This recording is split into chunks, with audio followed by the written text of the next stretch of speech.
শুক্রবার দিনে জুমার নামাজ আদায়ের লক্ষ্যে পৃথিবীর সর্বশ্রেষ্ঠ জায়গা মসজিদে আমাদেরকে উপস্থিত হওয়ার তৌফিক দিয়েছেন। সে আল্লাহ সুবহানাহু ওয়া তাআলার জন্য অন্তরের অন্তঃস্থল থেকে কালিমাতুশ শুকর উচ্চারণ করি, আলহামদুলিল্লাহ। আমাদের এই মসজিদ থেকে পবিত্র এই মুহূর্তে আল্লাহ সুবহানাহু ওয়া তাআলা তার প্যারা নবী সাল্লাল্লাহু আলাইহি ওয়াসাল্লামের রওজা আতহারে অসংখ্য অগণিত দরুদ আর সালাম পৌঁছে দিন। আমরা সকলে বলি আমিন। দরুদ আর সালামের জবাব আমাদের সকলের ইখলাস, একনিষ্ঠতা, প্রেম, প্রীতি, ভালোবাসা ও মহাব্বত অনুযায়ী আমাদের কানে শোনার তৌফিক দান করুন, বলুন আমিন। মুআজ্জাজ হাজিরিন, গত জুমার আগের জুমার সূচনা লগ্নে আমি আপনাদের খেদমতে যে আলোচনাটি করেছিলাম সেটি ছিল রাসূলুল্লাহ সাল্লাল্লাহু আলাইহি ওয়াসাল্লামের একখানা হাদিস, যেই হাদিসখানা মুস্তাদরাকে হাকিমের ভিতর থেকে আমরা শুনেছিলাম। আবু সাঈদ খুদরি রাদিয়াল্লাহু তাআলা আনহু ইরশাদ করেছিলেন যে পৃথিবীতে কিয়ামত কায়েম হবে না যতক্ষণ না পর্যন্ত হিংস্র প্রাণী মানুষের সাথে কথা না বলবে এবং মানুষের জুতার ফিতা মানুষের সাথে কথা না বলবে, মানুষের হাতের লাঠি মানুষের সাথে কথা না বলবে। এই প্রসঙ্গে কথা শুনেছিলাম, অর্থাৎ আমাদের শিরোনামটি চলতেছিল কিয়ামতের পূর্ব মুহূর্তে আল্লাহ সুবহানাহু ওয়া তাআলার পরিকল্পনার একটি অন্যতম পরিকল্পনা হযরত ইমাম মাহদী আলাইহিস সালাতু ওয়াস সালাম পৃথিবীতে আত্মপ্রকাশের পূর্ব মুহূর্তে কি ঘটনাগুলো ঘটবে, দাজ্জাল আসার আগে পৃথিবীর পরিবেশ, সমাজ, রাষ্ট্র, মানুষ, মুসলমানদের অবস্থা কীরকম হবে, এই প্রসঙ্গে রাসূলুল্লাহ সাল্লাল্লাহু আলাইহি ওয়াসাল্লাম ১৫০০ বছর পূর্বে যে আলোচনাগুলো করেছিলেন, যেই হাদিসগুলো বর্ণনা করেছিলেন, আমরা এই শিরোনামের উপরে আলোচনা করতেছিলাম, ঠিক কিনা বলেন? ভাইয়েরা আমার, আরেকটু সামনে আমরা অগ্রসর হয়ে আজকের আমরা অন্য আরেকখানা হাদিস নিয়ে আলোচনা করব, যেই হাদিসখানা এসেছে আল মুজামুল আওসাতের ভিতরে। আল মুজামুল আওসাত পৃথিবী বিখ্যাত একটি হাদিসের কিতাব। এই কিতাবের ৩৫৫ নম্বর হাদিস। এই মুজামুল আওসাত যিনি সংকলন করেছেন ওনার নাম হলো সুলাইমান ইবনু আহমদ আত-তাবারানী রাহিমাহুল্লাহ তাআলা, যার জন্মটা হলো ২৬০ হিজরি। ২৬০ হিজরি। ২৬০ হিজরিতে জন্মগ্রহণ করেছেন ইমাম তাবারানী রাহিমাহুল্লাহ তাআলা। তার মানে হলো রাসূলুল্লাহ সাল্লাল্লাহু আলাইহি ওয়াসাল্লামের খুব কাছের মানুষ। ওই সময়ের সাহাবায়ে কেরামদের যুগ, তাবেঈনদের যুগ, তাবেঈনদের যুগের খুব কাছের মানুষ ইমাম তাবারানী রাহিমাহুল্লাহ তাআলা। ওনার হাদিসের জ্ঞান কি কম ছিল না বেশি ছিল? আমাদের চেয়ে কম না বেশি? কারণ আল্লাহ রাসূলের জামানার কাছের মানুষ, ঠিক কিনা বলেন? কম রেজাল আল্লাহ রাসূল থেকে যে হাদিস ওই ইমাম তাবারানী পর্যন্ত এসেছে, এর ভিতরে মানুষের সংখ্যা কম। আল্লাহ রাসূল থেকে একজন শুনছেন, তার থেকে একজন শুনছেন, তার থেকেই উনি শুনে ফেলছেন, ঠিক কিনা বলেন? কিন্তু আমাদের পর্যন্ত আসতে হাদিস 18, 28, 33, 35 পুরুষ পর্যন্ত নাম সনদের ভিতরে পাওয়া যায়। তো আমি ওই দিকে না গিয়ে আমি এটাই বলতে চাই যে আল মুজামুল আওসাত পৃথিবী বিখ্যাত একখানা হাদিসের কিতাব। সংকলন করেছেন তিনি হলো হাফেজে হাদিস। সুবহানাল্লাহ। ইমাম তাবারানী রাহিমাহুল্লাহ তাআলা হাফেজে হাদিস। রিজাল শাস্ত্রের ভিতরে যারাই ওনার জীবনী লিখেছেন, সর্বপ্রথম ওনার লকব যেটা ব্যবহার করেছেন সেটা হলো আল ইমাম আল হাফেজ। সুবহানাল্লাহ। এর মানে হলো উনি হলো মুসলিম মিল্লাতের একজন অনুসরণীয় ইমাম। এই ইমাম কিন্তু আমার মতো এরকম মসজিদের একজন ইমাম নয়, বরং ইসলামী শরীয়তের ইমাম। সুবহানাল্লাহ বলে। হাফেজ মানে হলো শুধু কোরআনের হাফেজ তা নয়, বরং কোরআনের হাফেজ তো আছেই, তার সাথে হাদিসের হাফেজ, ঠিক কিনা বলেন? তাহলে এই ইমাম তাবারানী রাহিমাহুল্লাহ তাআলা উনি হাদিস বর্ণনা করেছেন। ওনার কিতাবের ৩৫৫ নম্বর হাদিসখানা বর্ণনা করেছেন বিশিষ্ট সাহাবী সাইয়েদনা হযরত আবু বকরাতা রাদিয়াল্লাহু তাআলা আনহু। আন আবি বাকরাতা রাদিয়াল্লাহু তাআলা আনহু قال قال رسول الله صلى الله عليه وسلم لا تقوم الساعة حتى يسود كل قوم منافقهم সুবহানাল্লাহ বলেন। হযরত সাইয়েদেনা আবু বকর রাদিয়াল্লাহু তাআলা আনহু বর্ণনা করেন যে রাসূলুল্লাহ সাল্লাল্লাহু আলাইহি ওয়াসাল্লাম তার নূরের জবান মোবারকে ইরশাদ করেছেন, সুবহানাল্লাহ। কি ইরশাদ করেছেন? লা তাকুমুস সাআহ, পৃথিবীতে কিয়ামত কায়েম হবে না, হাত্তা ইয়াসুদা কুল্লা কওমিন মুনাফিকুহুম, ওই পর্যন্ত যেই পর্যন্ত পৃথিবীর সমস্ত জনগোষ্ঠীর ইমামতি করবেন মুনাফিক টাইপের মানুষ। নাউযুবিল্লাহ বলবেন না?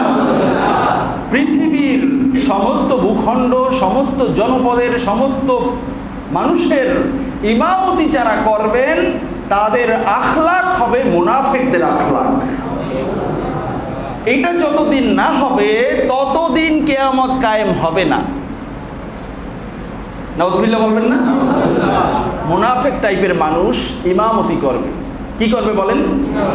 নেতা হবে মুনাফিক, মুনাফিকের খাসলাতের, মুনাফিকের আখলাকের। এটা যতদিন না হবে ততদিন কিয়ামত হবে না।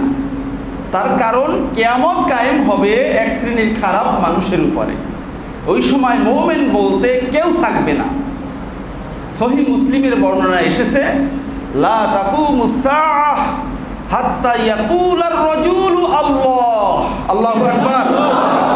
এই জমিনে কিয়ামত কায়েম হবে না ততক্ষণ পর্যন্ত যতক্ষণ এই জমিনের কোটি কোটি কোটি কোটি মানুষের ভিতরে একজন মানুষ আল্লাহকে আল্লাহ বলে মানবেন। সুবহানাল্লাহ বলবেন না? তাহলে বুঝে গেল কি আল্লাহ সুবহানাহু ওয়া তাআলার কাছে একজন মুমিন বান্দার দাম আকাশ ও জমিন এ দুইয়ের মাঝে যা কিছু আছে সব সহ সব কিছু এক পাল্লায়, আর একজন মুমিন বান্দা আরেক পাল্লায়, তারপরেও সমান হবে না। ঠিক কিনা বলেন? তাহলে এই সূর্যটা আলো দেয় মুমিন বান্দাদের ওসিলায়, এই চন্দ্রটা আলো দেয় মুমিন বান্দার ওসিলায়, সাগরে জোয়ার বাটা হয় মুমিন বান্দার ওসিলায়, এবং গাছ ফল ফলাদি দান করে মুমিন বান্দার ওসিলায়, জমিনটা টিকে আছে মুমিন বান্দার ওসিলায়। কিন্তু গোটা দুনিয়ায় একটি সত্য কথা হলো আজকের গোটা পৃথিবীতে মুমিন বান্দা যেন অমুসলিমদের চোখের সুর। ঠিক কিনা বলেন? চোখের কাঁটা হয়ে গেছে। মুমিন কেন থাকবে? মুমিন কেন এই পৃথিবীতে রাজত্ব করবে? কেন ইসলামী হুকুমত কায়েম হবে? কেন কোরআনের রাজ কায়েম হবে? তার বিরুদ্ধে সকল শক্তি, এমনকি মুসলমানদের ভিতরে একটা মুনাফিক চক্র উঠে পড়ে লেগেছে। ঠিক কিনা বলেন? কিন্তু তাদের এই ষড়যন্ত্র, তাদের এই চক্রান্ত, এটা কি বাস্তবায়িত হবে নাকি আমার আল্লাহটা হবে? আমার আল্লাহটা হবে। শুনে রাখুন মুসলমান, যখন গোটা পৃথিবীর সব নেতাদের ভিতরে মুনাফিকদের আখলাক এসে যাবে, ওই মুনাফিকদেরকে সোজা করার জন্য, ওই মুনাফিক ইমামদের সহজ আল্লাহর পথে আনার জন্য, ওই মুনাফিকদের জায়গায় একজন মুত্তাকি বসানোর জন্য আল্লাহ সুবহানাহু ওয়া তাআলা তার খলিফা ইমাম মাহদী আলাইহিস সালাতু ওয়াস সালামকে প্রেরণ করবেন। ঠিক কিনা বলে? ইমাম মাহদী আলাইহিস সালাতু ওয়াস সালাম আসবেন। তোমরা কিসের ক্ষমতা করো? তোমরা কিসের ক্ষমতা নিয়ে আছো? সব ক্ষমতা আল্লাহর। আল্লাহ তাআলা এই ক্ষমতা দিয়েছেন মুমিন বান্দাকে। ঠিক কিনা বলে? ইমাম মাহদী আলাইহিস সালামের চোখ মোবারকের ইশারায় মাশরিক থেকে মাগরিব গোটা পৃথিবীতে কালিমার পতাকা উড্ডীন হবে। সুবহানাল্লাহ বলে। সেই সময়টা আমরা চোখে দেখতে চাই কি চাই না?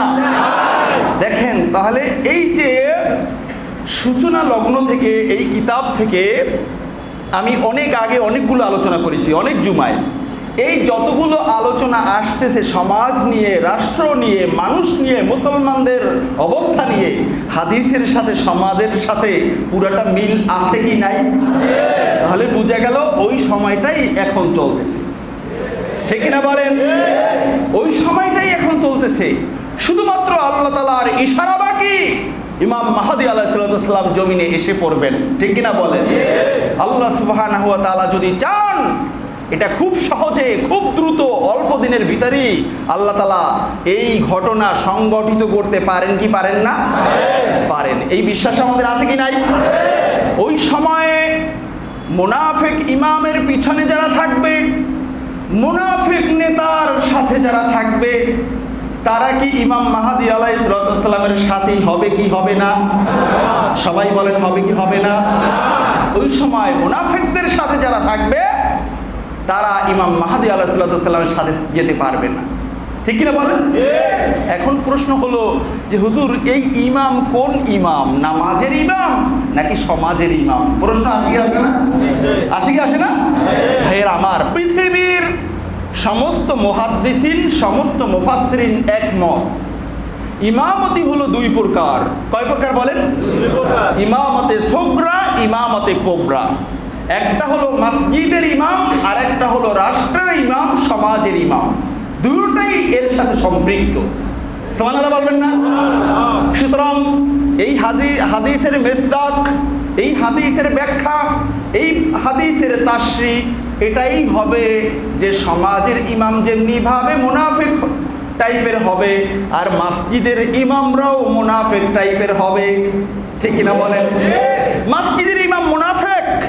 কেমনি মুনাফিক? একেবারে সমসাময়িক একটা উদাহরণ দিলেই আপনি বুঝতে পারবেন। মসজিদের ইমাম বেতন 30, 40, 50 হাজার টাকা। এরপরও কখনো অন্যত্র যেতে চাইলে মসজিদের কমিটি বলে, হুজুর আপনার কত টাকা লাগবে, আপনি থাকেন, আমরা দিব। এমন আছে না?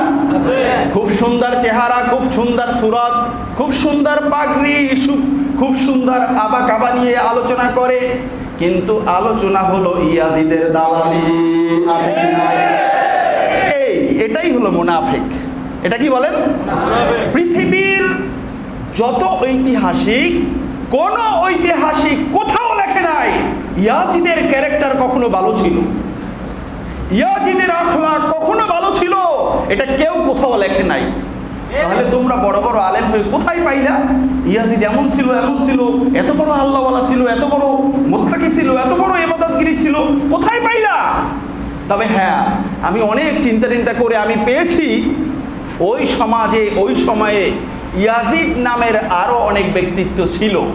যেমন ইমাম বুখারী রাহিমাহুল্লাহ তাআলা ওনার বুখারী শরীফে অনেক হাদিস বর্ণনা করেছেন ইয়াজিদ নামের রাবি থেকে। ইয়াজিদ নামের আরো অনেক ব্যক্তিত্ব ওই সমাজে ছিল, যাদের এক একজনার আখলাক ওই ধরনের উন্নত ছিল।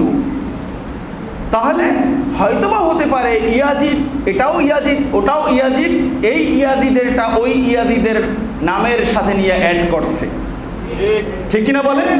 কিন্তু ইয়াজিদ দেখলেই চলবে না, তার বাপের নামটা কি দেখো, ইয়াজিদের বাপের নামটা কি এটা দেখো, বাপ এবং ছেলের নাম, তার দাদার নাম মিলাও, এরপরে যদি মেলে তাহলেই হলো তার ব্যাপারে কথা। ঠিক কিনা বলেন? আচ্ছা, আমি হলাম একজন জেনারেল ফ্যামিলির ছেলে, আমারও দাড়ি নাই, আমার বাবারও দাড়ি নাই, তবে আমার শ্বশুরের দাড়ি আছে। হয় না এরকম অনেক সময়? এখন আমার শ্বশুরের দাড়ি আছে, আমি শ্বশুর বাড়িতে গিয়ে দাড়িওয়ালা দেখেই আমি তাকে সালাম দেই, আসসালামু আলাইকুম আব্বু, কেমন আছেন? ঠিক কিনা বলেন? শ্বশুরের কি আছে? সবাই বলেন কি আছে? এখন কি সমাজের সব দাড়িওয়ালা কি আমার শ্বশুর? এটা কি হতে পারে? এখন দাড়িওয়ালা দেখেই যদি মনে করে এটা আমার শ্বশুর আর এটা আমার বউয়ের বাবা, তাহলে তার মাথা ঠিক নাই। ঠিক কিনা বলেন? ঠিক তদ্রূপ ইয়াজিদ দেখলেই ফাল পারেন না, ইয়াজিদ নামের ব্যক্তির প্রশংসা দেখলেই আপনি ফাল পারবেন না। ওই সমাজের অনেক মানুষের ইয়াজিদ নাম ছিল, যাদের চরিত্র ফুলের মতো পবিত্র ছিল। তবে ইয়াজিদ ইবনে মুয়াবিয়া, সাইয়্যিদনা হযরত মুয়াবিয়া রাদিয়াল্লাহু তাআলা আনহুর সন্তান, যে ইয়াজিদ আহলে বাইতের ব্যাপারে তরবারি ধরেছে, ওই ইয়াজিদের চরিত্র বিশ্ব কুখ্যাত চরিত্র। ঠিক কিনা বলে? তার ব্যাপারে ভালোর কোনো প্রশ্নই করা যায় না, কোনো চিন্তাই করা যায় না। ঠিক কিনা বলে? তাহলে এই শ্রেণীর আলেম আছে না সমাজে? এই সমাজ, আল্লাহ রসুল বলেছেন, যতদিন না পর্যন্ত মুনাফিক টাইপের ইমাম নেতৃত্ব না দিবে ততদিন কিয়ামত কায়েম হবে না। নেতৃত্ব মুসলমানদের ভোটে নেতা হয়, কিন্তু মুসলমানদের ভোটে নেতা হয়ে মুসলমানদের 12:30 বাজায় পৃথিবীতে আছে না? জমিনে আছে কি নাই? এরাই তো হলো মুসলমান। ভোটের আগে দাড়ি রাখো, জুব্বা রাখো, পাগড়ি পরো, সব কিছু করো, মুসলমানদের বেশভূষা ধরো, ভোটে যখন কামিয়াবি হয়ে যাও তখন তোমার আর মুসলমানদের আর ইসলামের কথা মনে পড়ে না। আছে কি নাই এমন মুনাফিক? অমুসলিমরা মুসলমানদের বেশ ধারণ করে সেটা হলো ভিন্ন কথা, মুসলমান পর্যন্ত পাক্কা মুসলমান হয়ে পাক্কা মুত্তাকির বেশ ধারণ করে ভোটগুলো নিয়ে, এরপরে মুনাফিকের চরিত্র এই সমাজে ছয়লাভ করে। আছে কি নাই? আল্লাহ রাসূলের হাদিসের সাথে বর্তমান সমাজের মিল আছে কি নাই? 50-50 নাকি 100-100? 100-100, ঠিক কিনা বলেন? তাহলে আমরা ইমাম মাহদী আলাইহিস সালামের আশা করতে পারি, ঠিক কিনা বলেন? ঠিক কিনা বলেন? তবে নেতারা যা হয় হোক, আমি ভালো থাকলেই হবে, ঠিক কিনা বলেন? কি বলেন? এটা কি হতে পারে? সাপ, একটা সাপ আপনি তার মাথাটা চেপে ধরছেন, লেজটা আটকান নাই, আপনি কি নিরাপদ থাকবেন? অথবা লেজটা আটকাইয়ে ধরছেন, মাথাটা আটকান নাই, আপনি কি নিরাপদ থাকবেন? আপনারা জানেন কিনা জানি না, হায়াতুল হায়ওয়ান একটা কিতাব আছে 5 খণ্ডের, লিখেছেন আল্লামা দামিরি রাহিমাহুল্লাহ তাআলা, পৃথিবী বিখ্যাত উঁচু মাপের আধ্যাত্মিক নেতা এবং বড় মাপের আলেম। উনি ওনার এই কিতাবে প্রায় 1000 শ্রেণীর প্রাণীদের জীবন কাহিনী লিখেছেন। উনি ওখানে সাপের আত্মকাহিনী, জীবন কাহিনী লিখতে গিয়ে লিখেছেন, সাপের শক্তি হলো সম্পূর্ণ লেজের ভিতরে। যেই সাপের মুখ থেকে 1 হাত বাহিরে, বাকিটা সব গর্তের ভিতরে, একজন শক্তিশালী মানুষ ওই সাপকে গর্ত থেকে টেনে বের করতে পারবে না যদি সাপটা 4-5 হাত লম্বা হয়। তার কারণ তার পুরো শক্তিটা মাটির ভিতরে, সে ওখানে বাঁকাইয়া হোক যেভাবে হোক সে ধরে ফেলবে। ঠিক তদ্রূপ এরকম অনেক প্রমাণ আছে পৃথিবীতে যে সাপের মাথা আটকাইয়ে ফেলছে, কিন্তু লেজ দিয়া ব্যক্তিকে মোড়াইয়া পেঁচাইয়া একেবারে ওখানেই শেষ করে ফেলছে। আছে না এমনটা? তদ্রূপ এক সাপের এক মাথা হলো নেতা ইমাম, আর এক মাথা হলো জনগণ, ঠিক না বলেন? এক মাথা জনগণ, আরেক মাথা নেতা। নেতা ভালো হলে জনগণ ভালো হবে, জনগণ ভালো হলে নেতা ভালো হবে। সুবহানাল্লাহ।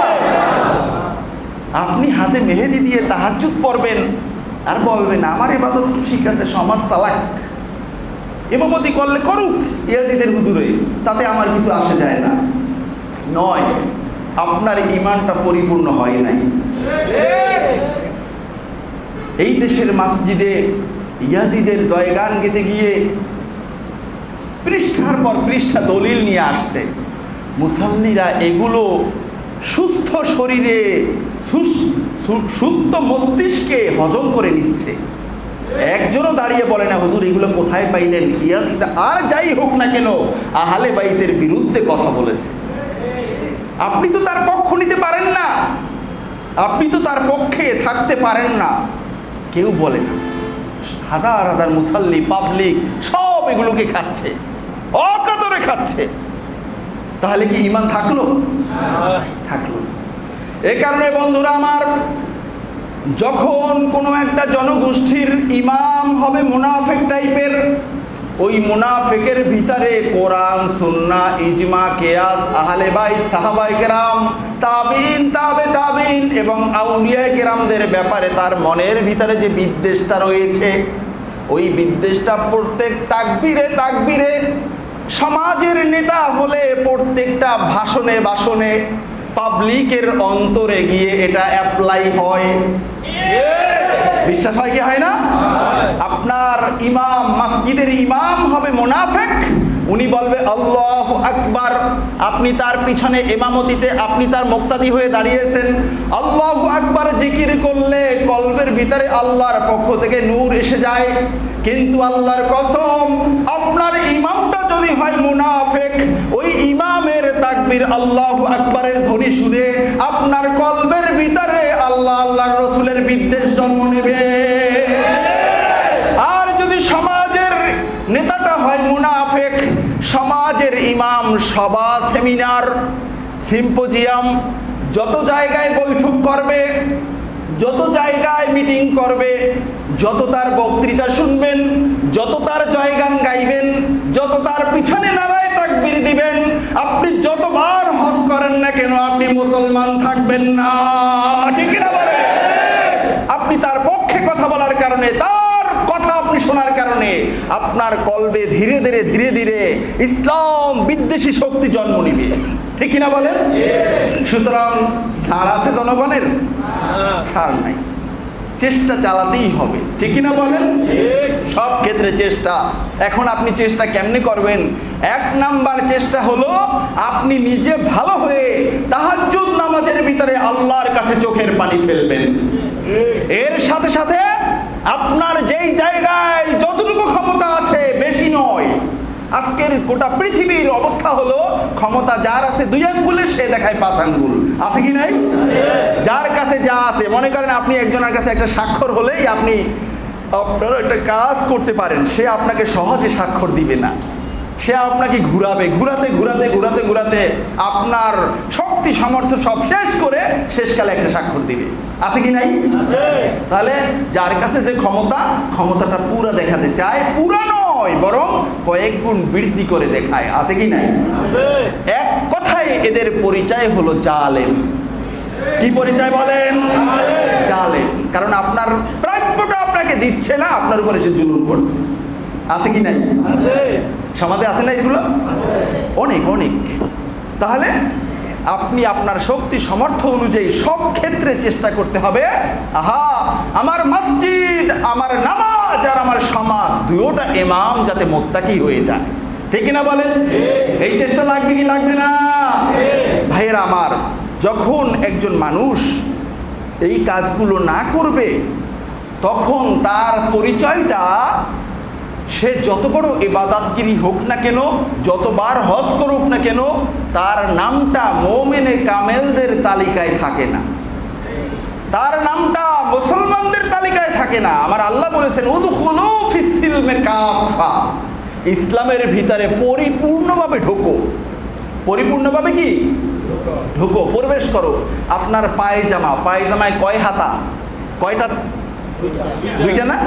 এখন আপনি পায়জামা পরছেন, এক পাও ঢুকাইছেন আর এক পাও ঢুকান নাই, আপনি গেছেন কে অফিসে, কেমন হবে? হ্যাঁ, সম্মান থাকবে? চাকরিও তো যাবে গা। ঠিক না বলেন? এরকম আপনি যখন ইসলামের এক হাত নিবেন আর এক হাত নিবেন না, আপনি যখন ইসলামে মাজা পর্যন্ত ঢুকবেন, উপরেরটা ঢুকবেন না, অথবা উপরটা ঢুকছেন হাঁটু পর্যন্ত ঢোকেন নাই, হাত, পা, চোখ, কান, বিবেক, বুদ্ধি, বিশ্লেষণ, বিচার ব্যবস্থা, সব ক্ষেত্রে ইসলাম আছে কি নাই? সবটা পরিপূর্ণভাবে ঢুকতে হবে। সবটা যদি আপনি না নিতে পারেন, কমপক্ষে আপনার আফসোস থাকতে হবে, আহা আমি মুসলমান, আমার এই 2 নয়নে যদি আমি ইসলামী হুকুমতটা দেখতে পারতাম। ঠিক কিনা বলেন? এই আফসোসটাও যদি না থাকে, তাহলে আপনি পরিপূর্ণ মুসলমান নন। ঠিক কিনা বলেন? কাল হাসর ময়দানে কি হবে আল্লাহ তাআলা এটা বলছেন। যদি এই শ্রেণীর ইমামতি থাকে সমাজে, নামাজে, কাল হাসর ময়দানে আল্লাহ সুবহানাহু ওয়া তাআলা হাসরের ময়দানে আলাদা আলাদা করে ফেলবেন। কিভাবে আলাদা করবেন? সূরাতুল জিলজাল, সূরার নাম কি বলেন? জিলজাল মানে কি? ভূমিকম্প। আমরা ভূমিকম্প বলি না? এই জিলজাল মানে হলো ভূমিকম্প। ভূমিকম্পের নামে আল্লাহ তাআলা সূরা নাজিল করেছেন। বলুন সুবহানাল্লাহ। ভূমিকম্প হবে কিয়ামতের আগে, এত বেশি ভূমিকম্প, যেই ভূমিকম্পের কারণে কিয়ামত কায়েম হয়ে যাবে। আপনারা জানেন ইসরাফিল আলাইহিস সালাম সিংহায় ফুৎকার দিলে কিয়ামত কায়েম হবে। ঠিক কিনা বলেন? আচ্ছা, সিংহায় ফুৎকার দিলেই কিয়ামত হবে, এর কারণটা কি? ওই যে সিংহাটা, ওই সিংহাটা এত ব্যাপক, এত বড়, ওই সিংহায় ফুৎকার দিলে এত জোরে আওয়াজ হবে, যেই আওয়াজের প্রতিধ্বনিতে জমিন, আসমান, পাহাড়, পর্বত, সব খনি, সাগর, মহাসাগর সবগুলো মেচাকার হয়ে যাবে। বলুন নাউযুবিল্লাহ। এই আওয়াজ, এত জোরে আওয়াজ। আপনারা দেখছেন ছোট বাচ্চারা বাঁশি বাজায় না? ছোট ছোট বাঁশি আছে, ঘরে বসেও বাজানো যায়, এত বেশি আওয়াজ না। কিন্তু বাজারে এক ধরনের বড় ওই মাইকের মতো বাঁশি আছে না? এই এখানে বসে একটা ফু দিলে দেখা যায় কয়েক গ্রাম ওই পাশে চলে যায়। ঠিক কিনা বলেন? জাহাজ, ট্রেন এই যে রেলওয়ের হর্ন দেয়, যে যে সিগন্যালটা যে দেয়, মানে বাঁশিটা যে বাজায়, এটাও কিন্তু একটা বাঁশি। আপনারা দেখবেন উপরে অনেক বড় একটা বাঁশি আছে, এটা কিন্তু বাতাস দিয়ে বাজায়, বাতাস জোরে ছাড়ে, এর কারণে ওই বাঁশিটা বাজে। আর ট্রেনের এই বাঁশির আওয়াজ কত দূরে বসে শোনা যায়, ঠিক কিনা বলেন? এরকম বড় বাঁশি, বড় সিংহা ইসরাফিল আলাইহিস সালাম ফুৎকার দিবেন, আওয়াজে পৃথিবীর সব আসমান জমিন সব মেচাকার হয়ে যাবে। নাউযুবিল্লাহ বলেন।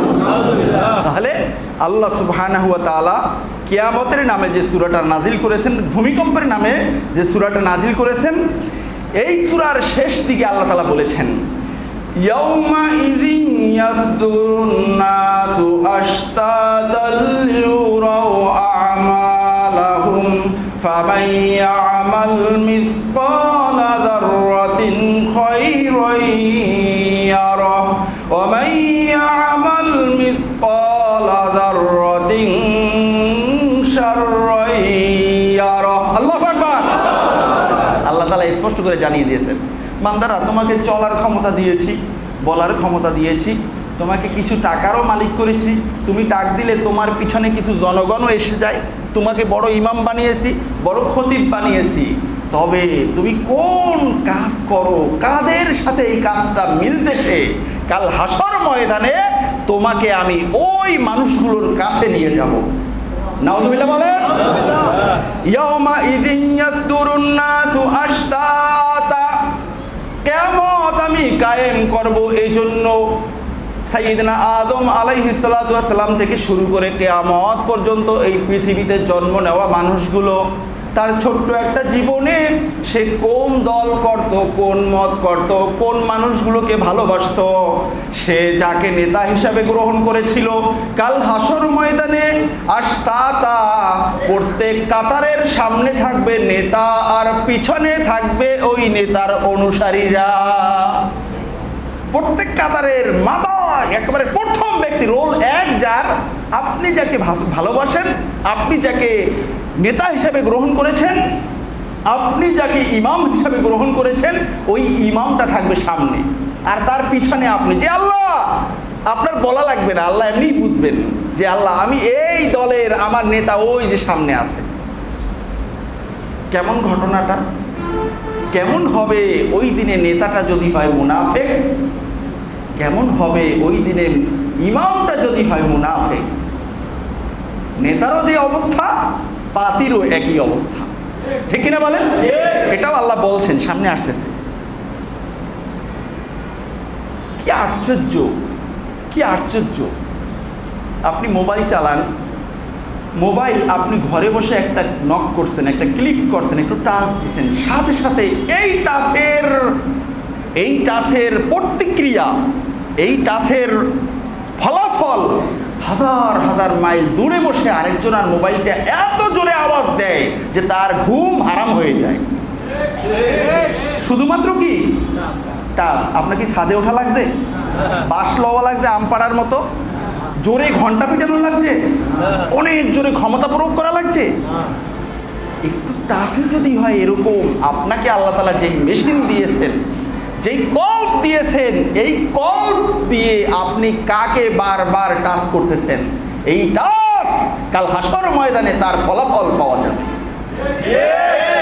বুঝাতে কি পারলাম? কল্প দিয়ে, মোবাইলে এমন একটা অ্যাপস আছে, মোবাইল থাকবে আপনার পকেটে, পকেটে আপনার সেভ করা নাম্বার, আপনি বলবেন যে আমি অমুককে কল দিব, সাথে সাথে এই কলটা যাওয়া শুরু হবে। আপনি মোবাইল কিন্তু এখনো ধরেন নাই। আপনারা জানেন এই কথাটা? কে কে জানেন দেখি হাত উঁচু করেন তো। শুনছেন না? আলহামদুলিল্লাহ। তাহলে আমার কথাটা বাস্তব, তাহলে পুরো অস্বীকার করার সুযোগ নেই, ঠিক কিনা বলেন?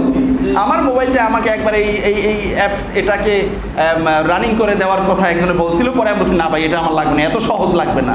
তার কারণ বহুত ব্যস্ততার ভিতরে বারবার একজনের কথা মনে পড়ে যে অমুকে কল দেওয়া দরকার, অমুকে কল দেওয়া দরকার, কল দিতে পারি না। কল আসে মোবাইল হাতে, কিন্তু কথা বলার সময় নাই, আমার কথা বলার মতো সুযোগ নাই।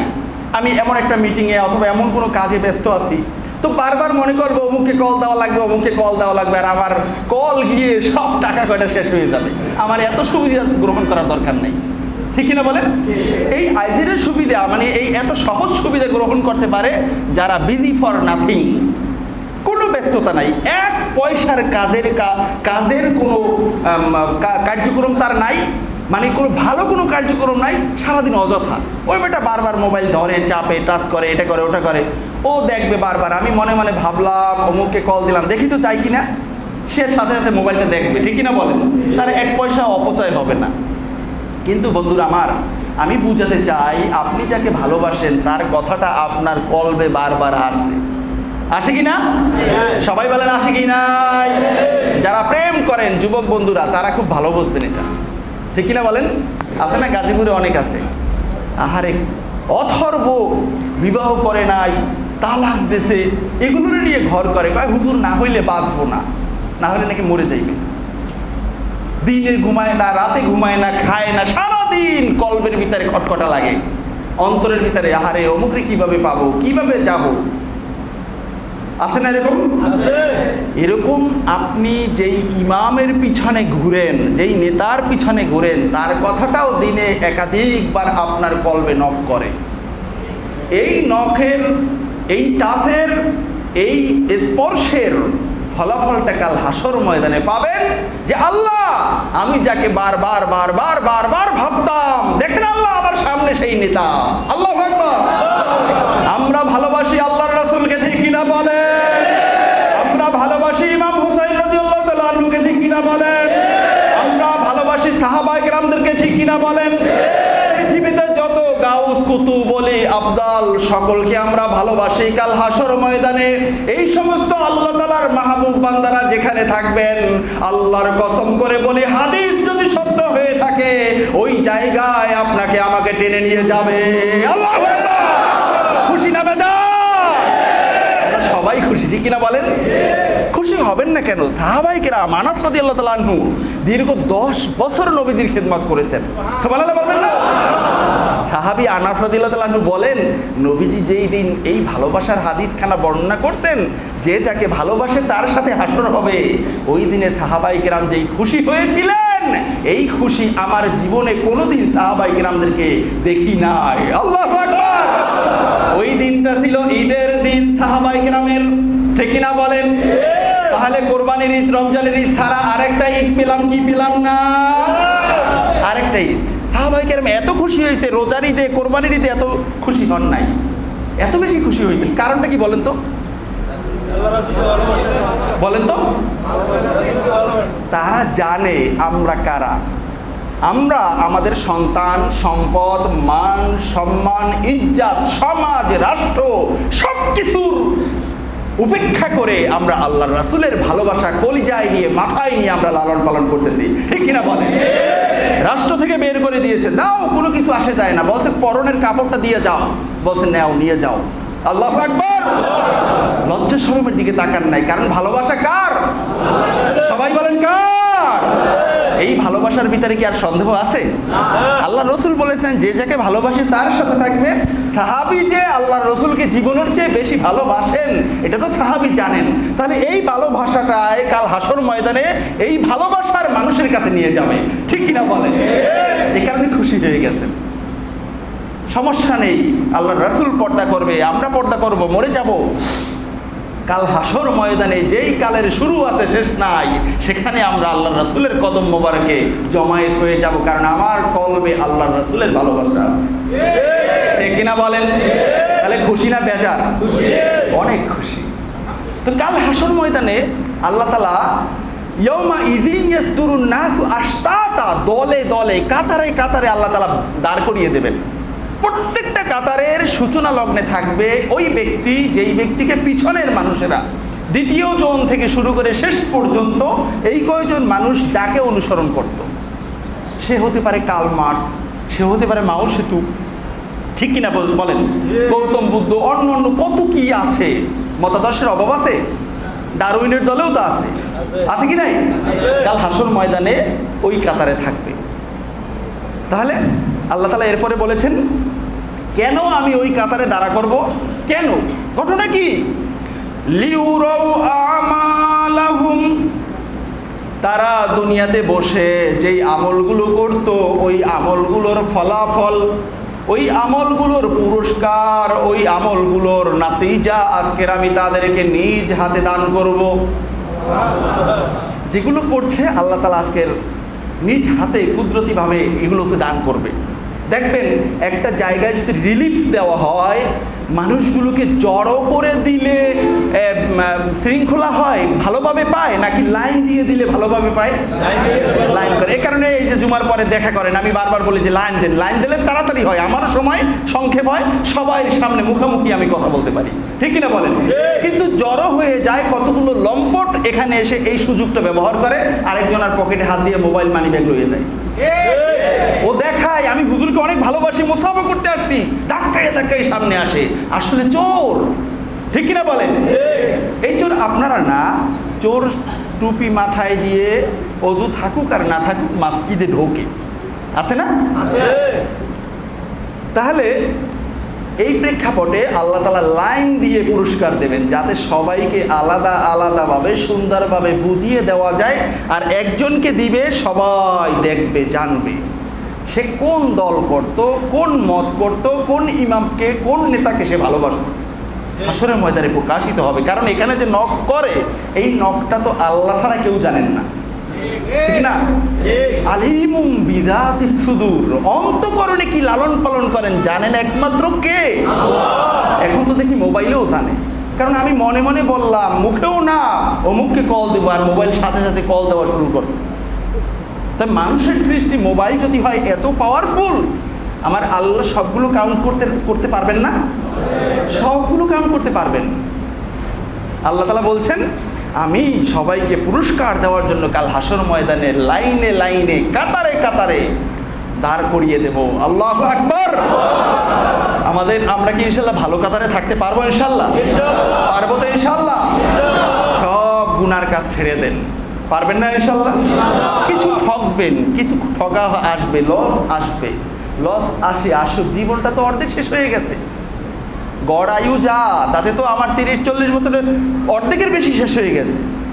হতে পারে আমার একটু পরে ইন্তেকাল, সেটা আল্লাহর ইচ্ছা, কিন্তু গড় আয়ু যা, তাতে তো আমার অনেকটা শেষ হয়ে গেছে, ঠিক কিনা বলেন? এখন দেখেন আল্লাহ তাআলা এরপরে কি বলতেছেন, দুনিয়ার মানুষেরা তোমরা ভাববে না যে ওই সময় লাইনে দাঁড়িয়ে দেখবেন অনেক সময় ওই অনেক অনুষ্ঠানে পুরস্কার দেয়, স্কুল বা মাদ্রাসা বিভিন্ন প্রতিষ্ঠানে এই ফার্স্ট সেকেন্ড যারা হয় তাদেরকে খুব দ্রুত 2টা পুরস্কার দিয়ে বাকিদেরকে বলে এখন সময় নাই, তোমরা পরে নিয়ে নিও, বলে কি বলে না? দেখছেন না? আল্লাহ তাআলা এমনটা করবেন না। এটা আল্লাহ তাআলা পরের আয়াতে বলতেছেন, ফামান ইয়ামাল মিসকালা যাররাতিন খায়রান ইয়ারাহ। ও দুনিয়ার মানুষেরা, তোমরা ভাববে না আমি বড় বড় দাগি আসামিদেরকে কিছু দিয়ে, চাই সেটা আযাব, চাই সেটা রহমত, তারপরে তোমাদেরকে গোপনে দিব, তা নয়, বরং তোমরা গোটা দুনিয়ায় বসে যাররা পরিমাণ ভালো কাজ যেটা করেছো ওই কাতারে দাঁড় করে আমি কাল হাশর ময়দানে তোমাকে দিয়ে দিব। আল্লাহু আকবার। এর বিপরীতে আমাল মিসকালা যাররাতিন শাররান ইয়ারাহ, এর বিপরীতে তুমি যাররা পরিমাণ খারাপ কাজ যেটা করেছো, গুনাহের কাজ যেটা করেছো, এটাও কাল হাশর ময়দানে ওই কাতারে দাঁড় করে তোমাকে আমি দিয়ে দিব। ভালোটাও পাবেন, খারাপটাও পাবেন, কোনো কিছু মিস যাবে না। আল্লাহ তাআলা শব্দ চয়নটা কেমন দেখছেন? জাররা বলছে, জাররা কলিলে বললেও হতো, কিন্তু আল্লাহ তাআলা কলিলে বলেন নাই, বলছেন জাররা। এই জাররার ব্যাখ্যায় মুফাসসিরিন কিরামগণ কি বলছেন জানেন? জাররা পরিমাপ করার কোনো নিক্তি পৃথিবীতে নাই। আল্লাহু আকবার। পৃথিবীতে মোট 700 প্রকারের পিপিলিকা আছে। কয়শো প্রকার বলেন? 700 প্রকার। তাফসিরে আশরাফের ভিতরে কথাটা এসেছে। 700 প্রকার পিপিলিকার ভিতরে সবচেয়ে ছোট পিপিলিকা থাকে দুব্বা গাছের মাথায়। দুব্বা গাছ চেনেন নাকি আপনারা? কোথায় হয়? ছাদের উপরে, রাস্তার পারে, চিকুন চিকুন পাতা, ঠিক কিনা বলেন? শীতকালে শিশির পরে সাদা সাদা মুক্তার ধানার মতো ঝলতে থাকে, আছে না এমন? এই দুব্বা গাছ, ওই দুব্বা গাছের পাতার মাথায় এক ধরনের পিপিলিকা থাকে যেটা খালি চোখে দেখা যায় না। তাফসীরের ভিতরে এসেছে জাররা হলো ওই পিপিলিকাটার মুখে যেই খাবার ধরে, যতটুকু খাবার ওই পিপিলিকাটা নিতে পারে তার 70 ভাগের 1 ভাগ হলো 1 যাররা। চুপ থাকলেন আপনারা, সুবহানাল্লাহ বলতে মন চায় না? আপনারা গোল হলে তো তখন বলেন, তখন কি কেউ বলে জোরে বলো গোল, বলে কেউ? তাহলে এটা এত বড় একটা কথা শুনে সুবহানাল্লাহ মুখ থেকে আসে না? আরেকবার বলেন না সুবহানাল্লাহ। কোনো কিছু মিথ যাবে? কোনো কিছু মিথ যাবে না। 1 যাররা পাবেন, পাবেন, ভালোটাও পাবেন, খারাপটাও পাবেন, লাইনে দাঁড় করে আল্লাহ তাআলা দেবেন। এরপরে সূরা আলাকে আল্লাহ তাআলা বলেছেন, আলাম ইয়ালাম বিআন্নাল্লাহা ইয়ারা। মানুষের কি হলো, তারা কি দেখে না যে আল্লাহ তাআলা তাদেরকে দেখছেন? সুবহানাল্লাহ। মানুষের কি হলো, মানুষ কি একবারও চিন্তা করে না যে আল্লাহ তাকে দেখছেন? সে কেন এই অন্যায়গুলো করে? অন্যায়গুলো করা তো মোটেই উচিত নয়। পরের আয়াতে কি বলছেন দেখেন, কাল্লা লা ইল্লাম ইয়ানতাহি লানাসফা'আম বিন্নাসিয়া। কাল্লা, কখনো উচিত নয়। আল্লাহ শব্দ চয়ন দেখেন, কখনো উচিত নয়। তুমি যে অন্যায়গুলো করছো, তুমি যে আল্লাহ দ্রোহিতায় লিপ্ত রয়েছো, তুমি যে সমাজে অপকর্মগুলো করছো, কখনো তোমার উচিত নয়, উচিত নয়।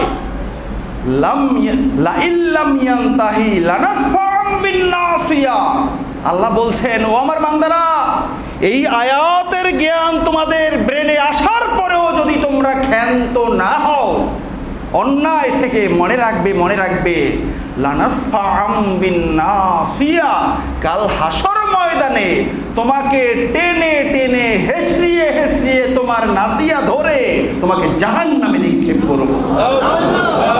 নাসিয়া কাকে বলা হয়? ফিকহের কিতাবের ভিতরে এসেছে, এই হাদিসের, এই কোরআনের আয়াতের তাফসিরেও এসেছে। নাসিয়া বলা হয় মাথার অগ্রভাগের চুলকে, মাথার অগ্রভাগের চুলকে, মানে সামনের 4 ভাগের 1 ভাগ, যেটা ওযুর সময় মসহ করা ফরজ, এটাকে বলা হয় নাসিয়া। এই মাথাটা আমরা খালি বলি মাথা, মাথা, মাথা মসহ করা, এই মাথাটার নাম আছে। সামনের অংশটার নাম হলো নাসিয়া। কি বলেন? ডান বাম 2 অংশের নাম হলো ফাওদান। নাম কি বলেন? পিছনের অংশের নাম হলো কেজাল। নাম কি বলেন? কেজাল। কেজাল, নাসিয়া, ফাওদান। আল্লাহ বলছেন কাল হাসর ময়দানে আমি এই নাসিয়া ধরব। নাসিয়া কেন ধরবে? দেখেন, আমাদের সমাজের মাস্তানরা সামনের চুল বড় রাখে, ঠিক কিনা বলেন? সব দিক দিয়ে কাটলেও কয় সামনে কাইটো না, সামনে বড় রাখো, মাস্তানি করতে হবে, রাত্রে পিস্তল ঠেকাইতে হবে। এখন ভাল্লুকের মতো চুল না হলে তো রাস্তায় পিস্তল ঠেকানো তো সম্ভব না। আছে না? আছে কি নাই? তো এই যে সামনে চুল রাখা, এটা কিন্তু ভালো লক্ষণ নয়। আমি অনেক আগে মনে হয় আপনাদেরকে একবার বলছিলাম, জাহেলিয়াতের জামানায় যারা কেনা গোলাম, তাদের আলামত ছিল তাদের 3 দিকের, মানে ফাওদান আর কেজালের চুল একেবারে চামড়ার সাথে মিলাইয়া দিত, সামনের চুল বড় বড় রাখতো। তার কারণ এই গোলামটা কোথাও পালিয়ে যেতে শুরু করলে মানুষে দেখলেই চিনবে যে এটা কার কেনা গোলাম পালিয়ে যাচ্ছে। অথবা যখন মালিক তার মনিব তাকে কোনো শাস্তি দিতে চায়, সামনের চুল ধরে ভালো করে উত্তম মাধ্যম দিত, আর মাথা সরাইতে পারতো না ভালোভাবে। মানে মানুষ বলে না যে এমনভাবে পিটান দিব একটাও মাটিতে পড়বে না, বলে না? এই মাটিতে পড়তো না একটাও, সবগুলোই শরীরে পড়তো। নাসিয়া ধরে যেই মাইরটা দিত, আল্লাহ বলছেন আমি কাল হাসর ময়দানে তোমাকে নাসিয়া ধরে মার দেব। নাউযুবিল্লাহ বলবেন না? এই কথা কার? কোন সূরা? সূরা আলাক। কোন সূরা বলেন? সূরা আলাক। আল্লাহ বলছেন তুমি যদি ক্ষান্ত এখনো না হও, কাল হাসর ময়দানে তোমার নাসিয়া ধরে আমি তোমাকে উত্তম মাধ্যম দেব। এখন বলবেন হুজুর তাহলে আমি এখন থেকে মাথা নাড়িয়ে করে থাকবো, একেবারে বেল পারবেন? কাল হাসর ময়দানে চুল হয়ে যাবে আপনি, ঠিক কিনা বলেন? কারণ আল্লাহর মায় এটা একটাও মিস যায় না, ঠিক কিনা বলেন? এখন দেখেন পরবর্তী আয়াতে কি বলছেন, নাসিয়াতিন কাযিবাতিন খাতিয়া। আল্লাহ তাআলা বলছেন মিথ্যাচারী পাপাচারী মানুষগুলোকে আমি তাদেরকে কাল হাসর ময়দানে একত্রিত করব, তাদেরকে আমি জাহান্নামের শাস্তি দিব। ফালিয়াদউ নাদিয়া, তাদেরকে আমি কাল হাসর ময়দানে বলবো তোমরা তোমাদের নেতা সভাসদদেরকে ডাকো। তুমি যার কথাই চলতে, যাকে তোমার আইডল মনে করতে, যাকে তোমার নেতা মনে করতে, যাকে তোমার ইমাম মনে করতে, সে তো লাইনের মাথায় আছে। ডাকো, ডাকো তাকে। সে আমার কুদরতি হাত থেকে তোমাকে মোটেও রক্ষা করতে পারে কিনা আমি আল্লাহকে দেখব। কি মনে করেন পারবে? উপকার করতে পারবে? পরের আয়াতে কি দেখেন, আল্লাহ তাআলা আরো বড় ভয়াবহ আয়াত বলছে, তুমি তাকে ডাকো সানাতু যাবানিয়া, আমি আল্লাহ আজকের আহকামুল হাকিমিন, আমি আমার জাহান্নামের প্রহরীদার ফেরেশতাকে ডাকবো। তোমার নেতা এক সাইডে, আমার জাহান্নামের ফেরেশতা মালিক আরেক সাইডে। কে জিতে আর কে ঠগে আমি দেখব। যত পারো নেতাগিরি করো, যত বড় জুলুম করো, অবসান হতেই হবে। গোটা দুনিয়াটা, গোটা জমিনের ইঞ্চি ইঞ্চি মাটি জালেমের নিঃশ্বাসে বিষাক্ত হয়ে গেছে, ঠিক কিনা বলেন? এই বিষাক্ত নিঃশ্বাস এই জমিন থেকে সাগরে ডুবিয়ে দিয়ে এই জমিনে জান্নাতে নিঃশ্বাস আনার জন্য আল্লাহ তাআলা ইমাম মাহদী আলাইহিস সালামকে রেডি করে রেখেছেন। আসবে সময় ইনশাআল্লাহ। আমরা কি তার কাফেলায় যাব না? যাব না। আজকের এই আয়াত আল্লাহ বলছেন, এখনো যদি না থামো, এখনো যদি না থামো, এখনো যদি পরকীয়া বাদ না দাও, এখনো যদি অবৈধ সম্পর্ক বাদ না দাও, এখনো যদি নেশা বাদ না দাও, এখনো যদি অন্যায় কাজ বাদ না দাও, আমি তোমার নাসিয়া ধরব। তুমি যাকে আদর্শ মনে করতে তাকে তুমি ডাকবে, আমিও জাহান্নামের ফেরেশতা মালিককে ডাকবো। যাবানিয়া, কত ভয়াবহ স্পষ্ট কথা। এখানে কি আর কোনো ব্যাখ্যা করার দরকার আছে? আপনি কার তুলনা, কার প্রতিকূলে কাকে দাঁড়া করতে চান? কাকে দাঁড়া করতে চান? আল্লাহ সুবহানাহু ওয়া তাআলা আমাদের সবাইকে এই ছোট্ট জীবন আল্লাহর রাসূলের সুন্নাত তরিকা অনুযায়ী গড়ার তৌফিক দান করুন। জোরে বলেন আমিন। কষ্ট পেয়েছেন? ইনশাআল্লাহ আমল করবেন না? ভালো হয়ে যাওয়ার চাইতে পয়সা লাগে না, বলে না? ভালো হয়ে যাওয়ার কোনো সময়ও নাই। ভালো হয়ে যাওয়ার কি নাই? যখন শুনছি তখন থেকেই মানবো সাহাবায়ে কেরামদের আখলাক। পারবো না ইনশাআল্লাহ যুবক বন্ধুরা? তাহলে আজকের এই মাজলিস থেকে আমরা যারা এই আলোচনাটা শুনলাম কোরআনের আয়াত, কে কি বড় ধরনের গুনাহে লিপ্ত আছি আমি নিজেই জানি। আল্লাহকে সাক্ষী রেখে আজকের আমরা মনে মনে তওবা করছি এবং আল্লাহকে সাক্ষী রেখে আমি ওয়াদা দিব যে আল্লাহ আমি জীবনে আর অন্যায় করব না। কাল হাসর ময়দানে আমার নেতা যেন সাইয়্যিদুল মুরসালিন, সব নবীদের নেতা যিনি, উনি থাকেন। ওনার আহাল ফরজন, আহলে বাইত যেন আমার নেতা থাকেন, সাহাবায়ে কেরাম যেন আমার নেতা থাকেন, আউলিয়া কেরাম যেন আমার নেতা থাকেন, ঠিক কিনা বলেন? যাদের থাকবে না ফালা খাউফুন আলাইহিম ওয়ালা হুম ইয়াহজানুন, যাদের চিন্তাও থাকবে না, পেরেশানিও থাকবে না। আমি তাদের দলে থাকলে আমারও চিন্তাও থাকবে না, পেরেশানিও থাকবে না। আল্লাহ তাআলা এমন একটা জায়গায় আমাদেরকে যে কোনো ভাবে হোক জায়গা করে দেন, বলুন আমিন। আরেকবার বলুন আমিন। সুবহানাকাল্লাহুম্মা ওয়া বিহামদিক আশহাদু আল্লা ইলাহা ইল্লা আনতা আস্তাগফিরুকা